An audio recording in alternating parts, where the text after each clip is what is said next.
So we have a beautiful day today, and I wanted to share a couple of what people have affectionately come to call God moments or God winks, or anyways, I just see them as the Father intervening into people's lives and doing special things. Some people call them miracles, but I just see it as the Father's hand in things. So when I was a young woman, back when my children were very, very young, and I was actually single at the time. Oh my gosh, I can't remember the name of the town I was living in. Y'all, I'm starting to get old. I'm forgetting details. But anyway, so it hadn't been that long since I had been saved. Maybe even a year. Maybe not even that long. I'm not sure. I can't remember. But anyway, so I lived in Texas, and my dad, who was not a Christian and never has claimed to be,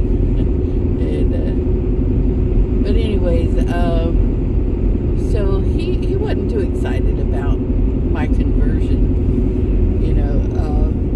He didn't really want to be around me, and he definitely didn't change his ways or behaviors or anything on my account when he did come around me. Still foul-mouthed and taking the Savior's name in vain, and just had no respect. But anyways, I still loved him, and I still wanted to be a witness and pray for his salvation, that he would come to the truth. Anyway, so my brothers also lived in Texas, but, they lived about at least 100-something miles past where I lived. So my father lived in Arkansas, so he decided he was going to go visit my brothers and not visit me, and not even tell me he was coming. He just wanted to avoid me altogether, apparently. Which, I was used to that, and I don't take any of it personal, guys. I don't take persecution personal.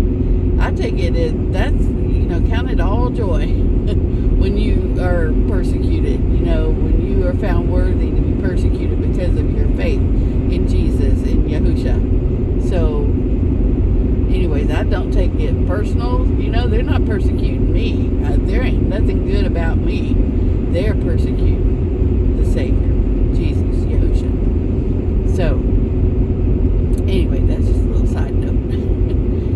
Anyways, back to the story. So he decides he's going to go visit my brothers, and without telling me about it, and wasn't going to visit me, was going to completely go around me. Okay, I'm going to try to make this short, but I don't want to leave out any details, because it's a really, it's amazing. Just amazing how Father works. So, so the day he's supposed to be passing by my house and going to my brother's, that morning, a lady friend of mine from the church, she called me and said, "Hey, Dee, I have to go blah, blah, blah somewhere suddenly, unexpectedly, and I was wondering if you'd want to ride with me." I was like, "Sure." I didn't have anything else to do. So anyway, so she comes by, and she picks me up, and we're heading to wherever the destination is. Okay, so where we are heading, you actually end up going down the same road that my father would have to go down to bypass my house and go to my brother's. So there we are. We're going down that road, and I'm chatting along, talking to my friend, and I was actually in the middle of telling her about my dad, and she had asked the question about anybody in my family being saved or whatever, and so there I was, actually literally talking about my dad, and I said, yeah, he's got this I was saying how lost he was, and he's like, yeah, he's got this yellow Corvette, canary yellow Corvette. And we were right in the road, the part of the road. Okay, so we were getting ready. We were going to have to make a turn. But before you get to the turn, there's a little roadside park. It wasn't like, the big visitor center type park. It was just a little, cutout with a trash can and a picnic table, just so, for whatever reason. It was just stuck there. It just seemed random to me, but there it was. Anyway, so as we're coming up, getting ready, she literally had to slow down because that's how close that roadside park was to the road we had to turn to. So she was slowing down. But as we were coming up on that roadside park, and I'm saying, yeah, my dad has this canary yellow Corvette. Guys, I looked over and I saw this bright yellow car, and as we were getting close, I was like, you know what, it looked a lot like that car, that color. And as I got closer, I could see, well, that's actually a Corvette as well. And wouldn't you know, there was two people standing outside of it, and I was like, and that literally looks like my dad. And I was like, oh my gosh, that is my dad.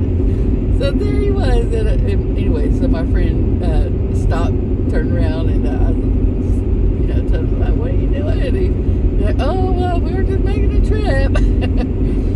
Anyway, so there he was, literally trying to avoid seeing me, and Father took me right to him. So anyway, so that was basically the end of that particular event that day. So, nothing major ever happened at that, but I'm sure that incident, was filed away in his memory bank. And wouldn't you know, a couple of months later, a very similar situation happened again. So he decides he's going to, you know what? And I think he was going to my brother's house both times. Anyway, so there was a second time he was going to my brother's house, and I don't know exactly which way he was going that time, but his truck broke down. So there he was going to my brother's again, wasn't going to come see me, but his truck broke down right on the outskirts of my town. And he had no way of getting his truck, towed or whatever, because, he lived out of state. And, I guess he could have gotten help from somebody, but it would take a long time. So I guess he decided, do I want to put up with my daughter? Or do I want to wait here 2 days before I can get some help, or, whatever. So anyways, he calls me and he's like, hey, Dee, I was going to visit your brothers, and my truck broke down. Do you think you could help me out? And of course I did. I went and picked him up, and let him use my phone, and he hung out at the house for a while. And I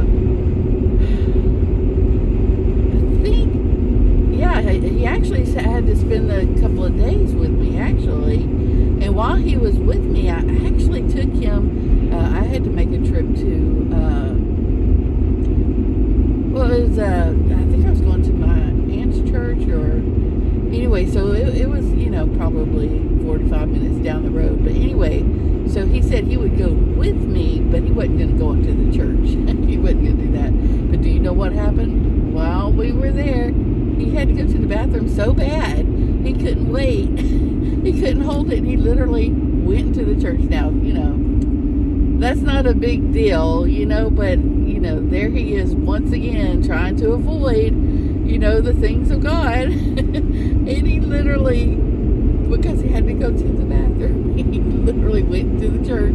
He didn't go into the sanctuary or anything, but, I just thought it's just another one of those moments that God's like, you know what? You think you're in control of everything, but you're not. You are not. I'm in control of everything. I orchestrate everything. Everything that happens in your life is allowed because I allow it,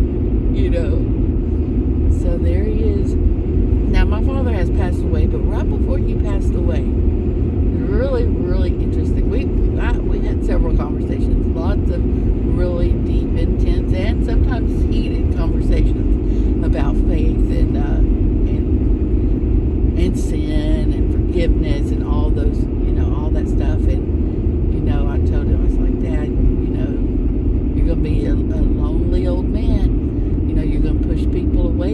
about you, and you're avoiding making things right between you and the Father. You just need to take care of these things. And anyway, so later on in his life, his health really declined. He had diabetes. He ended up, did he lose both legs? I know he definitely lost one. He didn't lose it. They literally had to take it because of the diabetes. But just like my grandfather, same thing with him. My grandfather, they took both of his legs. And anyway, so all his life, he was pushing and running, from the Father. Anyway, so later on, right there at the end, he ended up having to be in I don't like to say old folks home, but assisted living facility. He had his little motorized, wasn't a wheelchair, but you know what I'm talking about, those little scooter things. And he had freedom to come and go from the facility that he was at. And but anyway, right there at the end, I had a dream. And in my dream, I saw my grandmother and another woman. I wasn't sure who she was, but it turned out that she was my aunt, my grandmother's daughter, my dad's sister. Anyways, it was, I had called him and told him about it, and it wasn't but less than 2 weeks after that, right before that, he called me and said, Dee, I think you're right. I'm probably going to be just a lonely old man. I hate to admit it, but, I think that's, I've got a lot of problems. Could you just pray for me? And I think that's the only time he ever asked me to pray for him. But anyways, and then shortly after that, I had the dream about my grandmother, and then I called him and told him about the dream. And then less than 2 weeks after that, I got the call that he had passed away. So that was pretty traumatic. So I literally don't know what happened on his deathbed, but I do know later, he definitely was, he probably considered all those incidences, and those were just two little stories that just come to mind that I wanted to share with you. But the whole point is if you look back on your life and think of those moments, that you just kind of push them off as coincidence, and I'm specifically talking to, this happens to everybody. But to those of you who have not made that decision to ask Yahusha to save you, to call upon Yahusha, or ask Jesus to save you, then guys, you're playing with fire. We are so close to His return. Everything is happening so fast. The end times events are unfolding. Even as we speak, these things are happening. So you really, think about all those times that, you just think, oh, it's just a coincidence. How many times have you been saved from a situation where you should have died? You should have died in that house fire, or you should have died in that car wreck. How many times, has, somebody tried to share His love with you and you just pushed them away? Guys, He has been reaching out a long time. And if you don't know, in the times of Noah, the Bible does say that as in the days of Noah, so shall it be at the coming of the Son of Man when He comes back. It's going to be nothing but evil. Everybody is just, and you're seeing it. You're seeing all this evil. Now, judgment came in the form of water. There was, major flooding.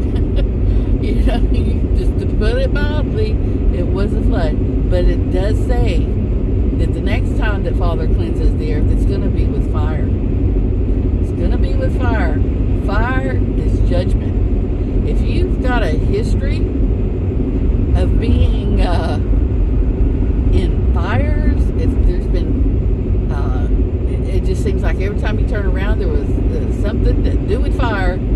So that might be a clue to you that judgment is chasing you. And if you don't want that judgment, that final judgment in the lake of fire, where all those who reject the gift of Yahusha, of Jesus, that's where everybody's going to go, right along with Satan, into that lake of fire. If you don't want that judgment, then you have got to change your situation. You have got to have somebody to take your punishment, to take your judgment. And that somebody is the only begotten Son of Yahweh, of the Father. Yahusha is the Son, Jesus. And I use those. Jesus is our English translation, but the Hebrew is Yahusha. So I try to use both because I honor him by using his, Hebrew name, but also most, Americans, which is where we live. I don't know who you are, you could be clear across the country listening to this. I don't know. I should be so bold to hope that somebody else would get to hear this that's not in America. But anyway, Yahusha is his Hebrew name. So he comes in the Father's name. His name reflects the Father's name. He came to proclaim the Father. The Father is who is saving you. His Son is the one taking you to the Father. So the only way to get to the Father is through the Son. The only way that you can get into heaven, into Yahuwah's kingdom, is through his Son, Yahusha, or Jesus. You have got to ask him to save you and to cleanse you from all unrighteousness. There's no way that unrighteousness can stand before the Creator.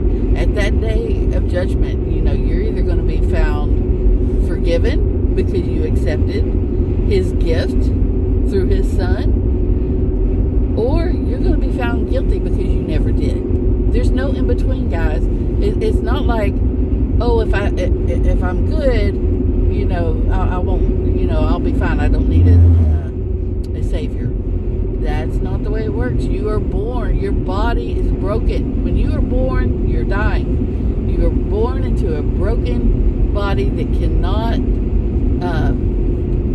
stand before the Almighty. And you have got to get yourself right before you die so you can be in his presence. So, anyways, I'm coming into town now, and I probably yacked and chatted long enough on here. But anyways, I hope something touches your heart and compels you to seek the Savior for yourself. So, you guys have a good day. I'll see you in the next one.